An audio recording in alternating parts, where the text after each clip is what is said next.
Michael Jackson was a multi-talented musical entertainer who enjoyed a chart-topping career both with the Jackson 5 and as a solo artist. He released one of the best-selling albums in history, Thriller, in 1982, and had other #1 hits on Bad and Off the Wall. Who was Michael Jackson? Known as the King of Pop, Michael Jackson was a best-selling American singer, songwriter and dancer. As a child, Jackson became the lead singer of his family's popular Motown group, the Jackson 5. He went on to a solo career of astonishing worldwide success, delivering #1 hits from the albums Off the Wall, Thriller, and Bad. In his later years, Jackson was dogged by allegations of child molestation. He died in 2009 at age 50 of a drug overdose just before launching a comeback tour. Early life and family. Michael Joseph Jackson was born on August 29, 1958, in Gary, Indiana. Under his father's encouragement, Jackson's career in music began at the age of 5.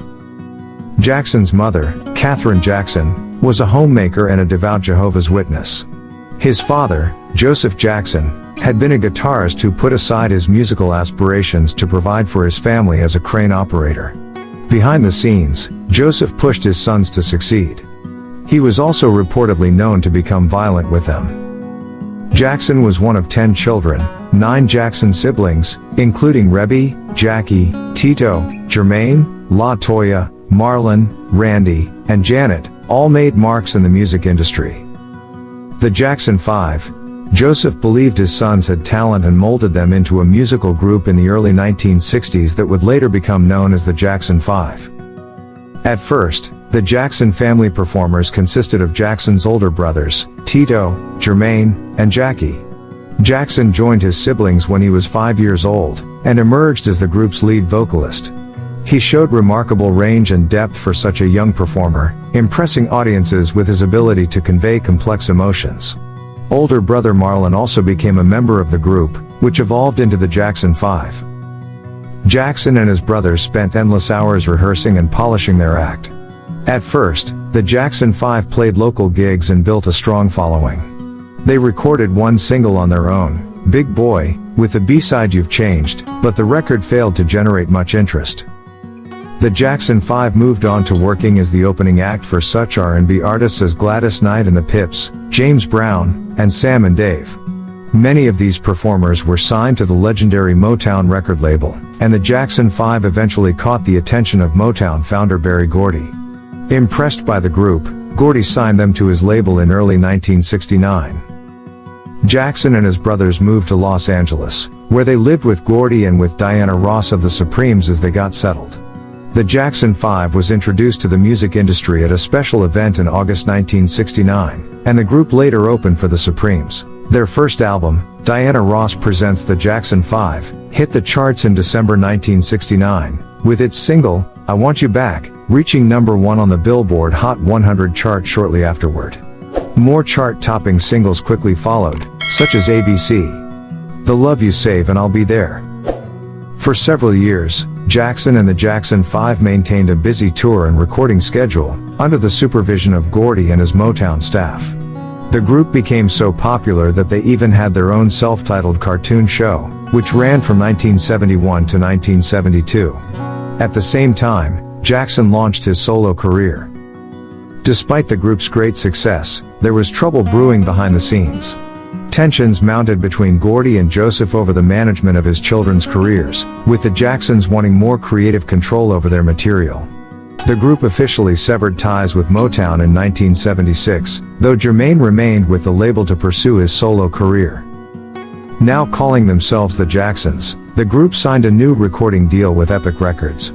By the release of their third album for the label, 1978's Destiny, the brothers had emerged as talented songwriters. The overwhelmingly positive response to Jackson's 1979 solo album Off the Wall helped the Jacksons as a group. Triumph, 1980, sold more than 1 million copies, and the brothers went on an extensive tour to support the recording. At the same time, Jackson continued exploring more ways to branch out on his own. In 1983, Jackson embarked on his final tour with his brothers to support the album Victory. The one major hit from the recording was Jackson's duet with Mick Jagger, State of Shock. Let's talk about his songs and albums. Got to Be There, 1971. At the age of 13, Jackson launched a solo career in addition to his work with the Jackson 5, making the charts in 1971 with Got to Be There, from the album of the same name. Ben, 1972. Jackson's 1972 album, Ben, featured the eponymous ballad about a rat. The song became Jackson's first solo #1 single. Music and Me, 1973. Jackson's third solo album, Music and Me, was his least successful. Forever, Michael, 1975.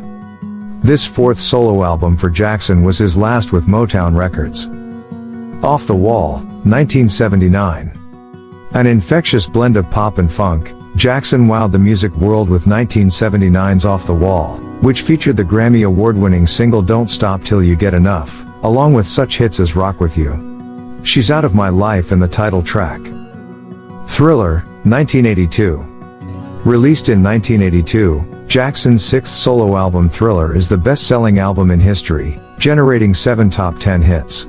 The album stayed on the charts for 80 weeks, holding the #1 spot for 37 weeks. In addition to its unparalleled commercial achievements, Thriller garnered 12 Grammy Award nominations and notched 8 wins, both records. Jackson's victories showcase the diverse nature of his work. For his songwriting talents, he earned a Grammy, Best Rhythm and Blues Song, for Billie Jean. He also was honored for the singles Thriller, Best Pop Vocal Performance, Male, and Beat It, Best Rock Vocal Performance, Male. With co-producer Quincy Jones, Jackson shared the award for Album of the Year. Paul McCartney also teamed up with Jackson for a 1982 duet, The Girl Is Mine, which nearly reached the top of the pop charts. Jackson filmed an elaborate music video was for the album's title track. John Landis directed the horror-tinged video, which featured complex dance scenes, special effects and a voiceover by actor Vincent Price. The Thriller video was an immense success, boosting sales for the already successful record. On a 1983 television special honoring Motown, Jackson performed his #1 hit Billie Jean and debuted his soon-to-be famous dance move, the moonwalk. Jackson, a veteran performer by this time, created this step himself and choreographed the dance sequences for the video of the album's other #1 hit, Beat It. We Are the World, single, 1985. In 1985, Jackson showed his altruistic side by co-writing We Are the World, a charity single for USA for Africa. A veritable who's who of music stars participated in the project, including Lionel Richie, Ray Charles, Bob Dylan, Willie Nelson, Bruce Springsteen, and Tina Turner. Bad, 1987. Jackson's album Bad, 1987, released as a follow-up to Thriller, reached the top of the charts, with a record 5 #1 hits, including Man in the Mirror, The Way You Make Me Feel, and the title track, which was supported by a video directed by Martin Scorsese. Jackson spent more than a year on the road, playing concerts to promote the album. While highly successful, Bad was unable to duplicate the phenomenal sales of Thriller. Dangerous, 1991. In 1991, Jackson released Dangerous, featuring the hit Black or White. The video for this song, directed by Landis, included an appearance by child star Macaulay Culkin. In the video's final minutes, Jackson caused some controversy with his sexual gesturing and violent actions. Many were surprised to see the Peter Pan-like Jackson act in this manner. Jackson's music continued to enjoy widespread popularity in the following years. In 1993, he performed at several important events, including the halftime show of Super Bowl 27. H.I. Story, Past, Present, and Future, Book I. Jackson's musical career began to decline with a lukewarm reception to 1995's H.I. Story, Past, Present, and Future, Book I, which featured some of his earlier hits as well as new material. The record spawned 2 hits, You Are Not Alone and his duet with sister Janet, Scream. The spaceship-themed video for Scream, which cost a record-setting $7 million to produce, earned a Grammy Award for its slick effects.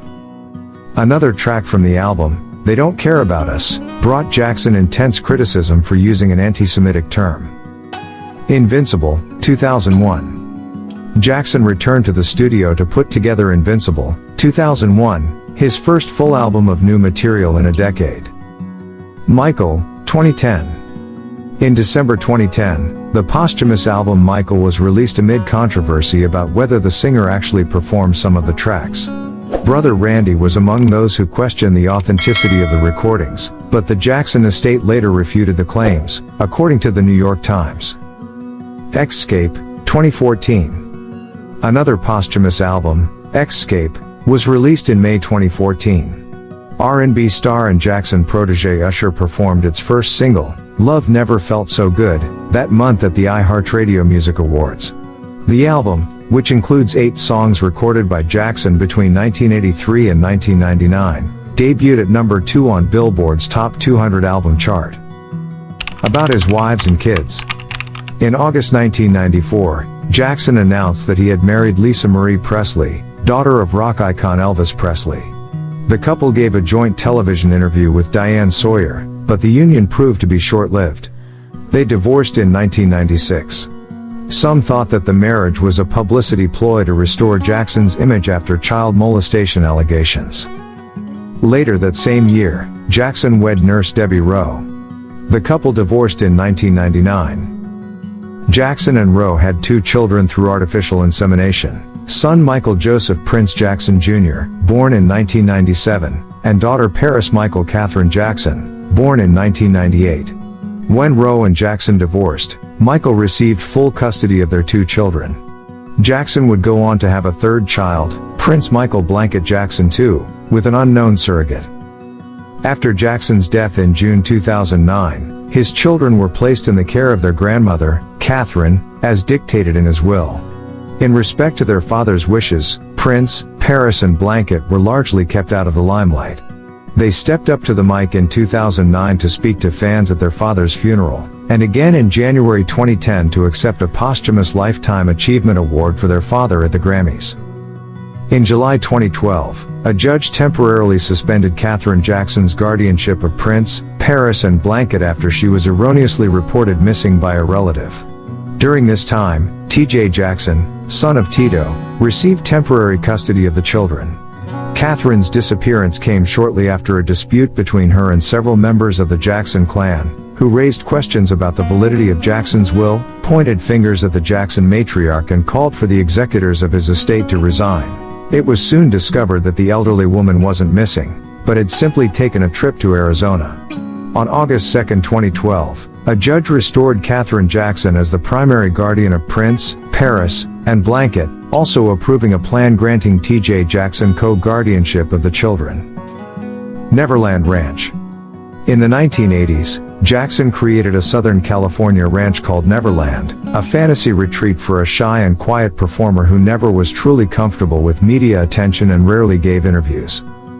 At the 2,700-acre property, Jackson kept exotic pets, such as a chimpanzee named Bubbles. He also installed amusement park-type rides and sometimes opened up the ranch for children's events. The home features 6 bedrooms, a pool house, 3 guest homes and a 4-acre lake. The mansion was put on the market for $100 in 2015, then later relisted for $31 million in early 2019. In December 2020, the property was sold to billionaire Ron Burkle for $22 million. Plastic surgery and vitiligo. Jackson was badly injured while filming a commercial for PepsiCo in 1984, suffering burns to his face and scalp. At the top of his game creatively and commercially, Jackson had signed a $5 million endorsement deal with the soda giant the previous year. Jackson had surgery to repair his injuries and is believed to have begun experimenting with plastic surgery around this time. His face, especially his nose, would become dramatically altered in the coming years. Around the late 1980s, rumors began swirling that Jackson was lightening the color of his skin to appear more white and sleeping in a special chamber to increase his lifespan. In 1993, Jackson agreed to a rare television interview with Oprah Winfrey to quell rumors. He explained that the change in his skin tone was the result of a skin condition known as vitiligo, and he opened up about the abuse he suffered from his father. Child molestation allegations.